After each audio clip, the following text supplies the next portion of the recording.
Hey, Hey everybody, welcome back. Welcome back to Wealthy Wednesdays, season 4, okay? Hosted by Queen Care. I am Monica Matthews, the owner of Queen Care.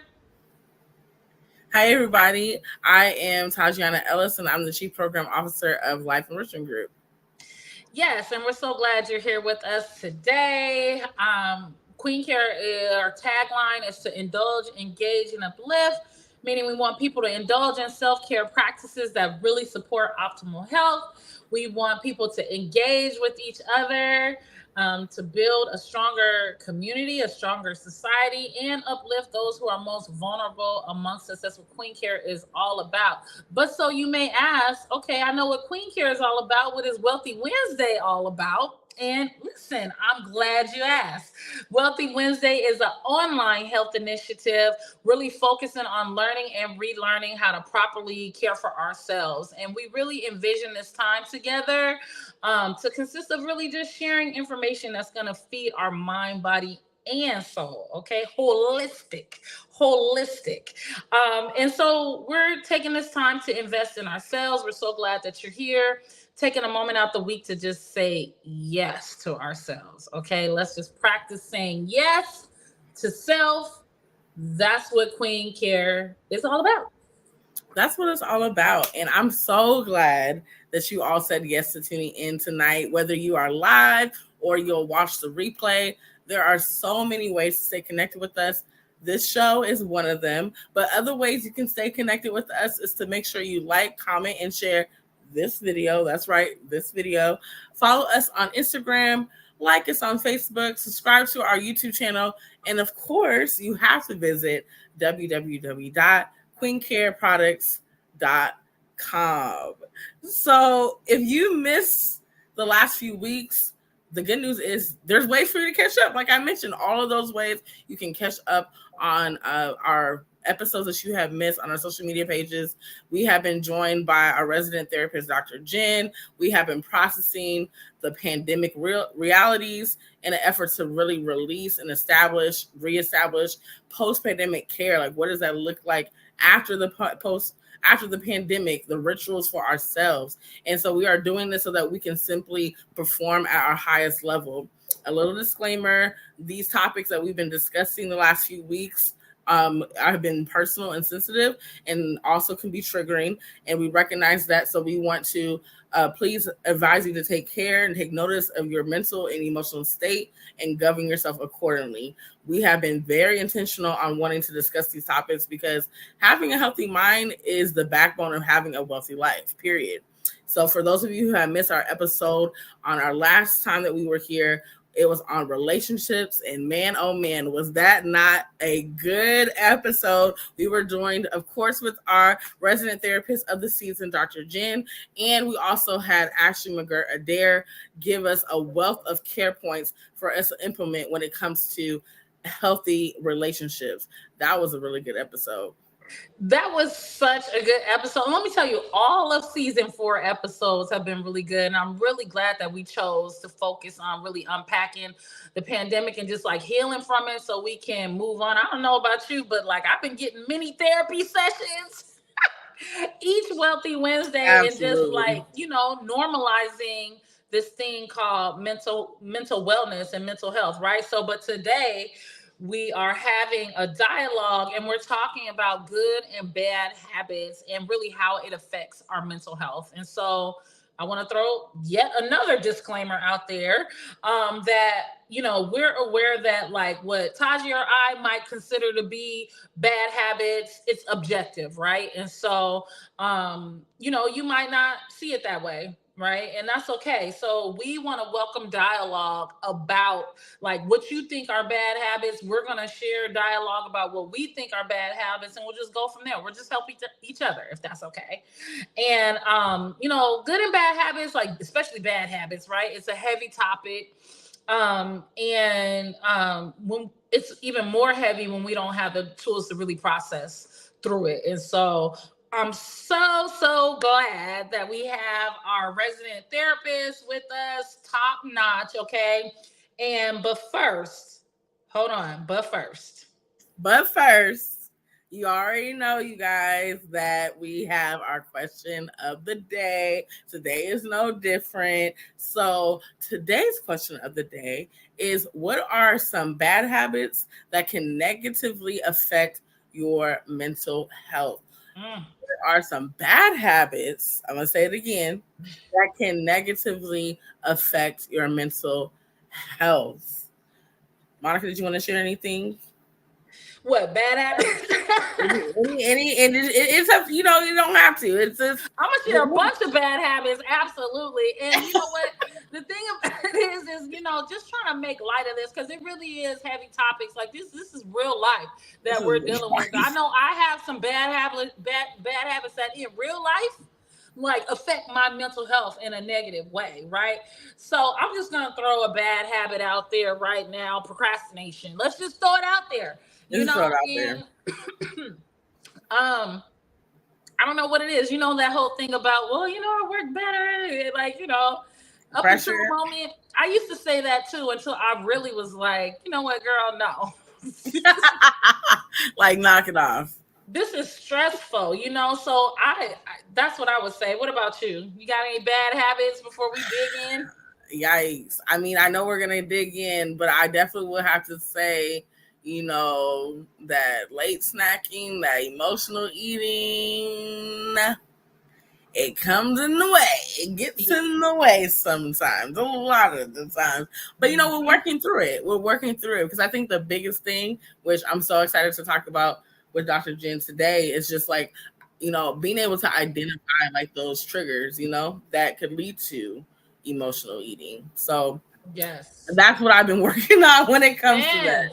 It's a thing. It's a thing. And I'm really excited like to hear from Dr. Jen too. And I hope you guys really put some bad habit ideas into the chat too, is because like sometimes we just need the tools to break the bad habit. Like for me, like just in these cycles, of just how I've always done things and how it's always been. Some of it you don't even know where it comes from. It comes from childhood. Some of these habits you picked up along the way. Some of it was passed down to you. But I'm really excited to hear from our therapist how we can really like navigate and break free. Like, because bad habits do affect our mental health. Period.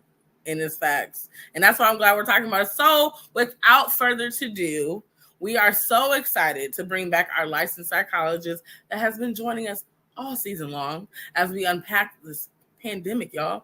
So join me in welcoming back Dr. Genesee Temple, aka Dr. Jen. Welcome to the room. Hey y'all. Hello. Hey. Yes. And happy belated birthday, Dr. Happy belated birthday. Woo-hoo. Thank you. Yes. Blessed to be here another year. Another year. Come on. Yes. Well, listen, Dr. Jim, we are gonna jump right into this thing. Like we're talking about bad habits today and how it affects our mental health. So let's just talk about straight up, like how are bad habits even formed and like why are they so hard to break? Yeah, that's a great question. So I think about habits, they're formed like any other habit, even if it's a positive habit. I try to, in my mind, break it down into a couple pieces. I think first, all of the behaviors that we engage in, they serve a purpose. So as we're developing a bad habit, it's usually for something, right? We're problem solving species. So first, what is this habit trying to accomplish? So what is the purpose of the habit? I think what then helps reinforce the habit is repetition. So like how long and often have we used it? Is this something that we recently developed in order to solve, step one, which is an identifiable problem, or is it maybe a more covert way or subconscious way, I'll say, to solve a problem? And then the third piece, I think about outcomes. Does this habit get us what we want? And sometimes, we may get what we want, but the means are they're not always efficient, safe, healthy, helpful for others. But what reinforces that is it gets me what I want at the end of the day. So, as humans, we're constantly trying to figure out how to do things in ways that make sense to us or feel good. And they can be hard to break because we don't always know that a habit is bad.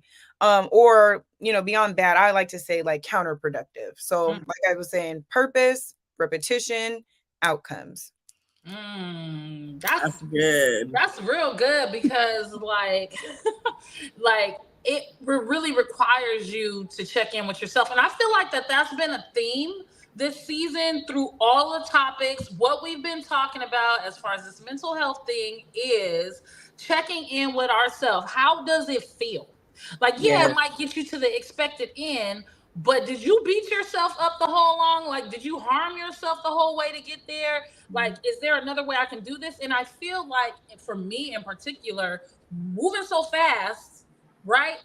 I don't give myself enough time sometimes to check in with myself to say, how do you feel about how that went? Yeah. Or, you know what I mean? If you procrastinate to the last minute and now like you have to have a whole half a day to like decompress and get your mind back right and all that from all that stress, Yep. So yeah, I'm seeing that theme come together, Dr. Jen, like as far as checking in with your number one. Exactly. Yeah. And I also think like, something else you said was like over time, Mm-hmm. And that whole saying, you get stuck in your ways, because over time you've done something the same way, and it might be a lot of reasons why you're not even aware of it because it's just like second nature. Oh, this is how I've always done things. Exactly. Or, you're not checking in with yourself to see if you like it or you like how things are going, or you're just, you're just going. Yep. And not checking in, Yeah. And I like that. I like that, thinking about that more because it does require you to center yourself. And I think that's why I really like that. Absolutely. So, and then you said something I do want you to expound a little bit more. I want you to talk about it, like language in this whole thing. Because you said it's not necessarily bad, but it's not serving us. Like, the importance of how we frame things and what we make things mean too. You know what I mean? When it comes to habits too. Like, so yeah, language is really important in there too. So like, how do we identify if we have like a bad habit? Like, how do we identify that? And like, what steps can we take to like address it? Oof, yeah. So like I was saying earlier, we are species that love patterns. We love we are behaviorally based creatures. And like I was saying, sometimes these behaviors are so ingrained in us that we don't recognize it. But when we do, the work is that we have to retrain our brains to override it.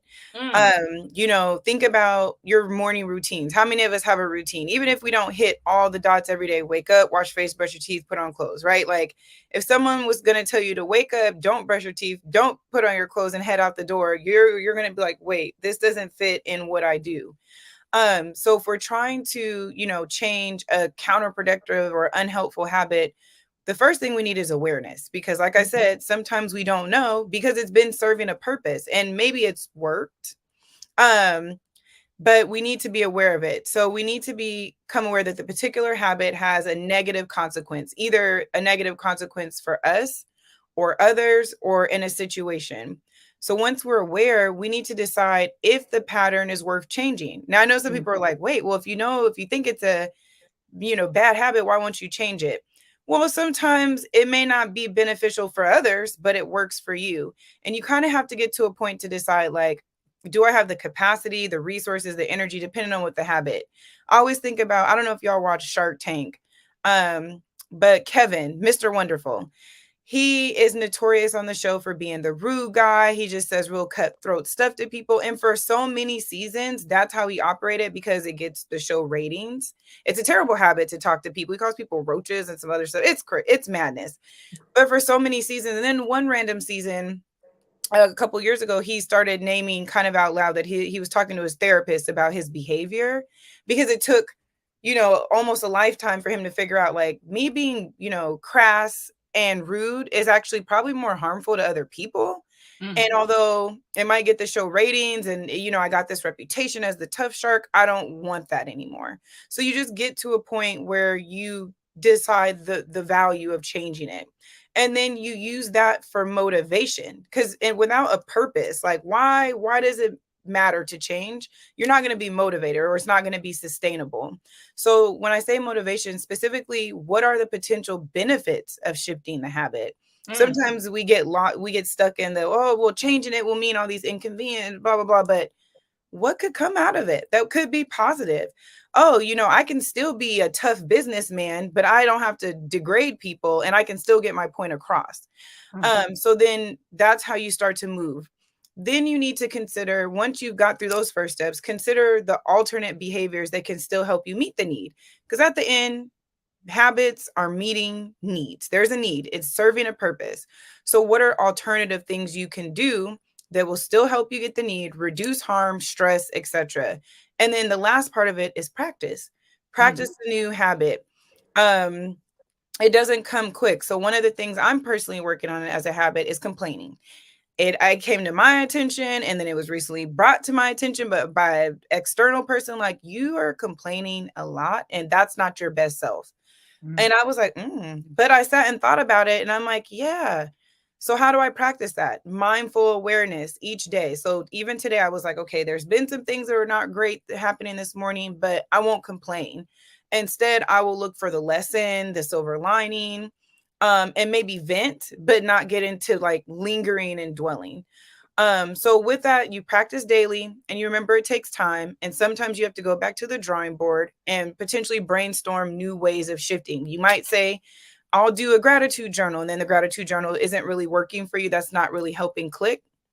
Maybe go back to a different practice, looking at quotes each day that inspire you to be grateful. So those are just some of the things I think that can help us start to do that really hard work of changing behaviors or habits. That's good. I hear grace, like giving ourselves grace in the process, and like not beating ourselves up for trying to make changes, like trying to do, improve and do better, and, kind of create better habits for ourselves that are going to be conducive for our mental health, our physical health, our emotional health. That's good. Yeah, real good. And I like that, Taji. Like, if you knew better, you do better. Maybe that's where that came from. But right, also, people be like coming for you. It's like, dang, I've been doing this for 30-something years. Like, let me know better so I can do better. Like, you know what I'm saying? Yes, it gives me time to do better. There we go. Time. Yeah, because it does take time, because it's like you've been doing something in a certain way the whole time. You're not going to change around. What about that thing that says it takes 21 days to form a habit? Is that a real thing? I think it's a real thing. I think there's research to back it, but when I share studies or information like that, we're all on a spectrum. For some of us, we might hit that 21 days and we are in the green. Some of us might need 35, 60, 100, 200 days to really change a habit. And sometimes too, with that in particular, people think that means a full 180 shift. It might be a 45-degree angle shift. And we might be at that shift for a while before we're ready to shift another 45. So I think we have to think about ourselves in more of a spectrum versus like, you hit this 21 days, you should have something changed about you. That's not always realistic. That's good. That's good. Because I'm thinking about too, like, for me, like these habit things, it's about like consistency too. So while you in taking the time to change it, like you've identified it, I'm like, okay, this ain't serving me, and it's the consistency. But what you said today will definitely help me. Like, what are constantly thinking of the benefits, and that's what we're just talking about. Like, what do you make it mean? Like, focus on what's going to benefit you. So yeah, that's real good. I like it. That's real good. I love it. This is good. This is so good. So we are going to throw out some habits that we have identified that are bad, and I put quotes because we just had this conversation about what we make it mean, and we would like to hear from you, Dr. Jen, on how they can affect our mental health, and then also what good habits we can do to replace those things that we do. Yes, we're gonna do this like a speed session. I'm gonna throw it out, you tell me, and then I'm gonna throw out another one, and we'll alternate. I'm sure it's gonna help a lot of people, this list. Okay, so first up, you ready, Dr. Jen? Yep. Self-sabotage. Okay. Self-sabotage, I'm doing this like speed dating. Can get in the way of you reaching your goals, get in the way of you being the best version of yourself, can negatively impact social relationships. And I feel that some underlying contributing factors include anxiety, fear, low self-esteem, and stubbornness. And a good habit or something you could start to do is really identify those warning signs, those sabotage warning signs. But I think also doing that deeper dive, I think, earlier you were saying like do that exploration, center yourself, get to know yourself, and really understand which of those things are underlying it, and then start to work on those root causes. That's so good. We could have like a whole session on each one of these, but we can literally have a whole thing about self-sabotage by itself, like a whole. Ooh, we might have all to. them jewels she just gave. Oh, okay. So anyway, I'm gonna watch the session. We're going back to the brainstorming board. yes.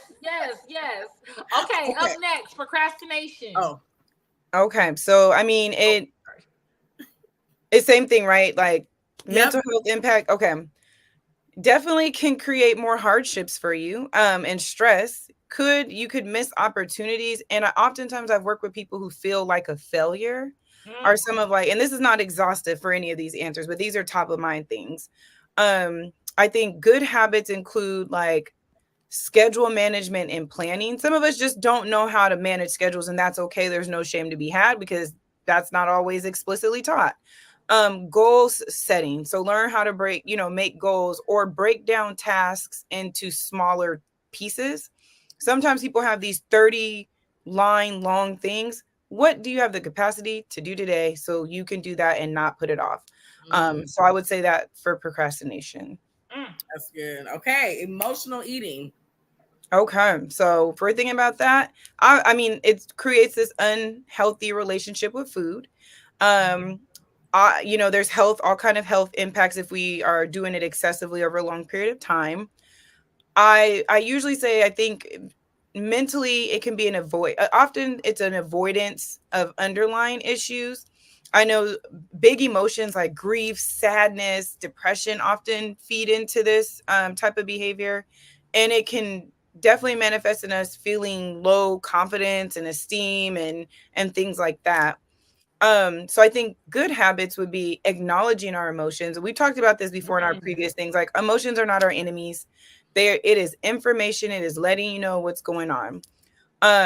Managing impulses to eat in ways that may be unhealthy. So first, what are your go-to snacks, meals, etc.? Because by identifying like, if I'm craving potatoes, starches are usually foods that are associated with low mood. Like if I need a pick me up, I wanted a potato. How many of you wanted French fries, mashed potatoes, baked potatoes, chips? So recognizing your trigger foods, and then start doing that self-assessment. What's going on with me? What do I need right now? Oof. Yeah. Ooh, Chad, I just want to dig in, but I'm not. Excessive spending. Yes. Okay. What do I think ties to excessive spending? Escapism. Oftentimes when we shop, we feel better. Retail therapy, as we love to call it. Sometimes for some of us, it's impulse control. It's like, I see it, I want it, I got to have it, versus like taking a step back and being like, look at the budget. Can I do that? Maybe there's a dupe that's less money. Need to be liked or envied. Sometimes people are spending to make friends, to feel some void for confidence. And it can definitely impact you financially if you're living beyond your means. When I'm thinking about better habits, I would say think about what you're avoiding by spending and really sitting with your emotions. I also think about like finding other ways to reward yourself that aren't necessarily monetary. So, could I binge a show that I like? Could I take a walk? Could I connect with someone? Could I go out, but like be social at the waterfront or something? So just some things that I'm thinking about preliminarily for excessive spending. Okay. Going to bed late or lack of sleep. Working with college students, this was like an everyday conversation. So it's like First of all, you don't have energy. Your body needs sleep. That's where we get our energy. Also, a lot of people don't know that's where our brain does its best work, because when we're asleep, it helps us encode information. So you think about when you don't sleep, what do you have? Brain fog. It's like, I can't remember, I can't recall. So that gets in the way. It can just negatively impact your daily functioning. So you could have a bad mood, not be able to focus, anything like that. And over a long period of time, not sleeping can actually like contribute to death. I don't think people understand that. So it's like, you need to sleep. Good habits, practicing sleep hygiene. Sleep hygiene is just a fancy way to say habits. Practicing healthy sleep habits. That means for some people not watching TV in the bed, because now you've kind of blurred the association between like bed means sleep, not bed means like eat snacks, watch TV, clip toenails, like creating differentiation. There's other pieces to it, but just know it's a fancy word for like good sleep habits.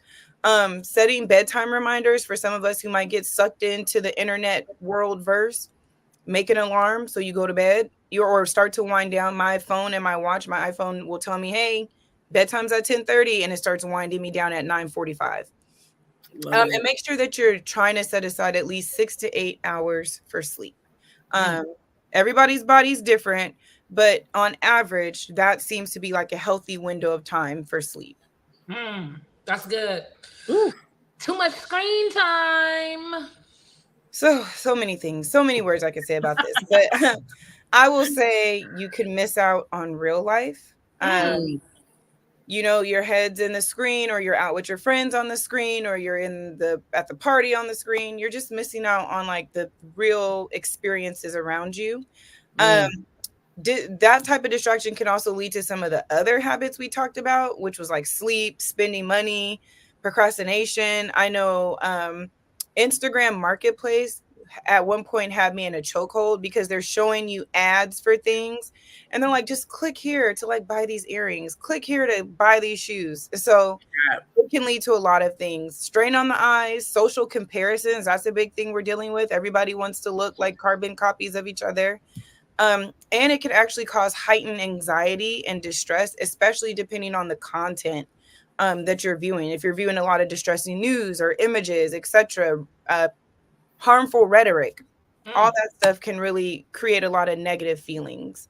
Good habits, setting screen time limits. So I have been trying to like limit myself to like an hour a day on social media, or just deleting it for a week or two at a time, just to, you know, minimize that. I would say avoid images, news, etc., that, you know, create distress or kind of influence other negative behaviors. I gotta say this real quick about this. I'm sorry. I know we speed dating, but listen, the biggest thing you just said about that too much screen time to me is you're missing out on real life. Yes. You're missing out on real life. Like that is period right there. You don't want to miss out on real life being on social media. Like, anyway. No, that's a good one. That's deep. I had an epiphany. I went somewhere when I went to this wedding I was telling y'all about. I realized I wasn't posting a lot on social media, and I was like, oh, my stories are so boring. But I'm like, actually, I'm like in the moment. And no, I'm not going to film everything I'm doing, because I'm like in the moment doing stuff. And then I was like, yeah. So that's we got to talk about that in the future. We got to talk. I'm seeing a whole nother season 5. That's season 5, social media, and just that screen time, because I see, and I had to catch myself doing it too. Like, say you're at a concert or a wedding or something like that, and you're on your phone, you know what I mean, video and watching the experience through the phone. Yes. When it's different watching an experience through the phone than watching it in person with your actually own eyes. Having fun and like dancing and, you know. Oh, yeah, we might have to season 5. Yeah, season 5 is about to be popping, y'all. So get ready for season 5. Okay, we're back to speed dating. Okay, so isolation. Okay. I mean, it creates disconnection from others. It's not introversion. Introversion is kind of like, oh, I've reached my capacity. I only have so much energy for interactions. Whereas isolation is like, I'm not seeing you, speaking to you. I'm in my own bubble. And typically when we see severe isolation, that can be connected to like some forms of like mental health issues. Mood, depression, anxiety, people can shut themselves in, and it's not healthy because we're social creatures by design. Like I said, and I think I'll keep saying this in our segments, like humans exist on a spectrum. It's not 100% everybody wants to be social or are born to be that way, but the majority of people in the bell curve right here, we need interaction. Isolation is not healthy for us. Good habits. So identifying and addressing sources of distress that could be contributing to why we feel like we have to be alone. Finding ways to connect and take baby steps, because it doesn't mean you just go to a 80,000 person concert and, you know, it could even be just getting comfortable sitting at the coffee shop amongst people. Even that has healthy benefits. So baby steps. Acknowledge that coming out of isolation can be overwhelming and challenging. So take time to process those experiences. Think about it beforehand, have some coping techniques through it, and then debrief after. No, that's real good, especially when we're talking about processing pandemic reality. Yes, like I literally ran into somebody like recently that has this social anxiety now, and they're literally isolating themselves. They're not coming outside because of that whole pandemic thing. You know what I mean? So those are really good tips. That's really good tips. I definitely experienced some of that you just said, Monica. So it's coming out of it. This is why this is important to talk about some of this stuff, you know? Absolutely. Negative self-talk. Ooh. All of us, most of us, many of us humans will experience this. I want to normalize that we are not alone. It makes us feel like poop. We don't feel good about ourselves. We doubt ourselves. We don't take those chances. And another piece of it is we can project. A lot of our behaviors are projections of what's going on internally. So that could be looking like putting other people down, you know, or overemphasizing people's qualities. So just be mindful of that. I think good habits include affirmations. And, you know, it doesn't have to be like formulaic. You get it from a website. Find your own affirmation that works for you, and maybe a song. Kendrick Lamar's new album, that has been an affirmation for me. So like, I've just been like, there's a few songs in there. I'm like, all right, I got it. I feel better. Identify your values. I talk a lot about values. When you know what you value and what's important to you, when you can start to do things that align with those values, you feel more grounded in yourself because you're doing the things that matter. Identify your skills and positive attributes. You know, it doesn't need to be about vanity. It could be about, you know, I'm a good writer. I'm a good communicator. I'm helpful. I'm thoughtful. So really looking at those intangible things. And then review the evidence. So when have you reached goals? When have you helped someone? When have you been successful on your own terms? And start to look at those pieces that show like, oh, maybe this self-talk thing isn't all true. And I have some good qualities about myself. That's real good. That's good. Okay. Avoidant behavior. Woo. Yes. Oh. Usually with avoidance, there's some fear or some anxiety.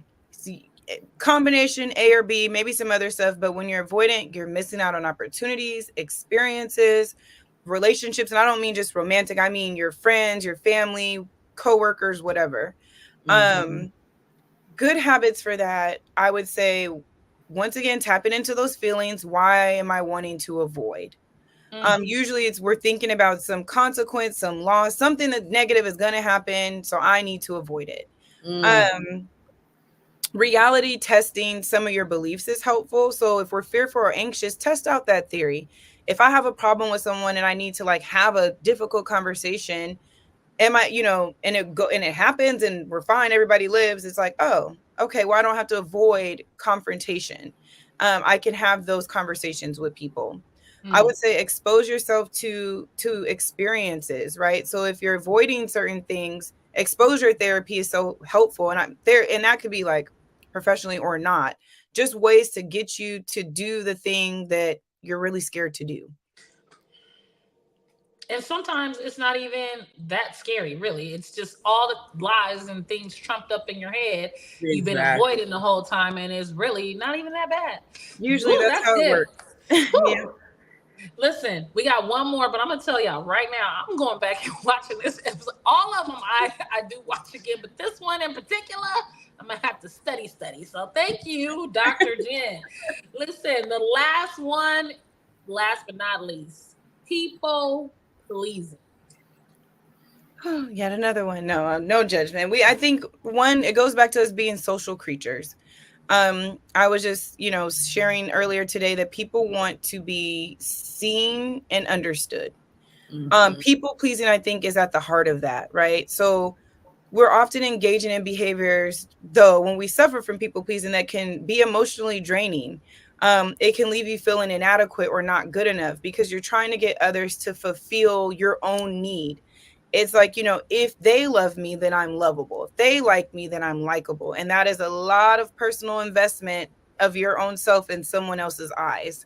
I think it can also jeopardize important relationships to you because we teach people how to treat us. So if you're always saying yes, or you're going over and beyond, you might say no one day and it could be a whole shebang. So you got to think about that. When I think of good habits, boundaries, healthy boundaries. And I think for people pleasers, it's harder for people pleasers to set the boundaries than I think it is for other people to honor the boundaries. And I think that's where a lot of the heavy lifting goes. I would say honoring your own capacity. I've had to learn that, like, me saying no doesn't mean I don't care about people. It just means that I'm honoring that I'm not going to be able to give you my best self if I operate outside of my boundaries. Saying no. And then a good habit to develop is trusting that the people you have chosen to have in your life and who choose to have you in yours value you without, the stipulations of you going above and beyond all the time. So your worth. So I always say people pleasing is about a worth, self-value, esteem thing. Woo! Dr. Jen took us to school. Okay, it was the A through Z for me. Yikes, this is a good list. Listen, that was real helpful. Real helpful. And you know what I really appreciate is the fact of, like, replacing it with something that's going to serve us, right? Because we always all day we can say, man, we know our bad habits. Like, you know what I mean? I know I can be avoidant. That's a bad habit, right? But I never went so far to think, well, what do I replace that with? If I want to stop doing it, but I don't know what to replace. Like, how? Number one, and number two, what do I replace it with? So thank you for those tips, Jen, because we need to replace the negative with positive. If we want to really realize mental wellness. So yay, that was good. That was good. Well, y'all, again, definitely continue to dialogue in the comments. But we just want to thank you, Dr. Jen, for being our resident therapist on Wealthy Wednesdays this season. And we've been so glad to get to have you back each week for the next few weeks to help us really just increase our knowledge and skill set around these topics that literally can have us carrying weight in our everyday lives. So we appreciate you. Of course. Thank you both so much for having me. This was fun. I mean, every segment has been fun, but I love this format for this one. It's like, let's just run it down the list. Just run it. So, yeah, I think we got so many bad habits now. I'm just listen, a few of those on there, I'm like, Listen, you heard the ones that you heard us both do a unison of that was foretelling. Listen, working on it. I'm like, yes, in progress. We're all in progress. We're all in progress, period. Absolutely. Thank you, Dr. Jen. We'll see you next Wealthy Wednesday. Yes. Ooh, wee, girl. Ooh, that was good. Yeah. Listen. That's all I can really say. Listen. I'm going to go back and study that. Okay. Come on. Time mark. Y'all. Definitely. That was so good. So now it's time for our announcements. So y'all, we've been having the Queen Care Summer Series all summer, but alas, this will be the final one. So since it's the final one, y'all better come out. We need everybody to pull up and just show up and have a good time. Okay, so I'm gonna give you all these dates. Write them down so you can know when to go. Okay. Okay. So the first one up is actually next Tuesday, August 8th, will be the DIY Arts and Crafts Night with Philly So Creative. So there'll be t-shirts. They'll be making t-shirts and tumblers, and that is going to be at 6:30 at Queen Care. So you want to be there Tuesday, August 8th. Okay. Then second Friday, which is August 11th, will be the final open mic karaoke night hosted by myself in Queen Care, August 11th at 7 p.m. Again, this is at the Queen Care 23rd in Jackson. Then on Sunday, August the 13th, there'll be the final self-care and sip. Y'all, the self-care and sips have been so good. So you need to go ahead and get you like a nice hand massage, a nice shoulder neck massage with the Queen Care products. It is so amazing. So please come. You need it. We all need it. And I believe that's at 4 p.m. Sunday, August 13th. And then last but not least is Fitness for the Culture with Ashley McCarver on Monday, August 14th at 6:30. Get your workout on. She always has some really good, fun routines, and it really gets you, again, it's a good workout. You'll leave feeling like you did something, okay? So you definitely want to go be there. So these are the final events of the summer. So you want to come out, 23rd in Jackson, Queen Care, be there or be square. Yeah, we've been having fun in the sun this summer, and I just love our summer series. And yeah, we're gonna be back every summer. But help us, close out the summer. First of all, can we believe that it's like can we believe it's the end? Like, I don't want it to end. But anyway, while it's still here, I'm ready for the cold weather. Nah, we ain't even gonna bring that up right now. We're gonna enjoy this heat while we got it. Right. What's going on in Life Enrichment Group world? So Life Enrichment Group, y'all, we are closing out our summer programming. So the Scholars Project final day is next Thursday, the 10th. So it's been a very enriching experience for all of our middle school students. They've been doing coding. They've been learning photography. They've been learning social media content, all of that. It's been good. Financial literacy, like the list goes AI. They've been doing it all, y'all. Like I was in some of those classes. Like it was so good. So the next Thursday, they are going to end that. And then also we have our youth and business where we have interns actually working with Queen Care during the summer and doing the store, doing some of the festivals. Like this weekend, come out for Emotion Fest on the 5th and 6th at Junkins Park. And stop at the Queen Care table, say hi to some of the youth and business interns and the Queen Care team. So yeah, that's been going on. That is going to be ending later this month. And we still do have our Family First Family First Community Center. We have Young Kings and Young Queens. So, it's been a very busy summer, but productive summer. And we're excited to kind of switch gears for the fall. Yeah. These young people are off the chain. They are so sharp. Listen, I'm gonna need. Listen, yeah, come. We're about to hire all of them. Yeah, we're about to hire them all. All of them. No cap.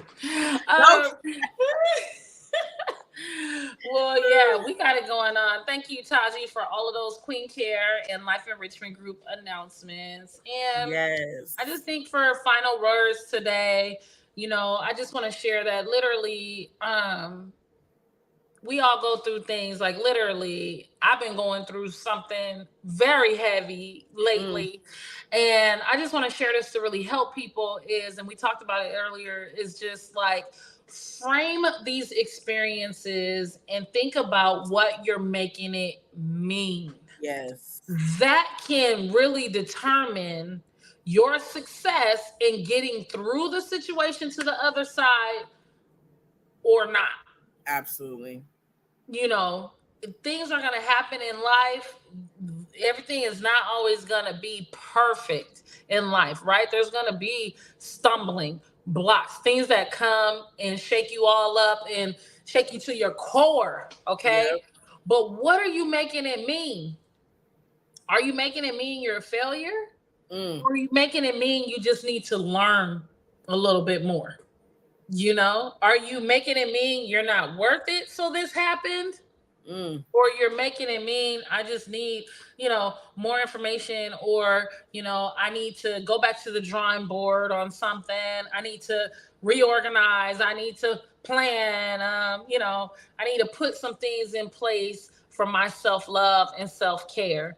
You know, what are you making it mean? And make it mean something productive. It could even mean like, listen, I needed this lesson, you know, to get further, to grow, you know, in my business. And I know we have a session on that coming up. Yes, we do. Whoa, y'all don't want to miss that, because I'm Y'all dropping don't wanna miss that. all business growth, growing pains and successes. So yeah, frame those adversities and make it mean something that's gonna serve you, and not necessarily make it mean something that's gonna beat you up.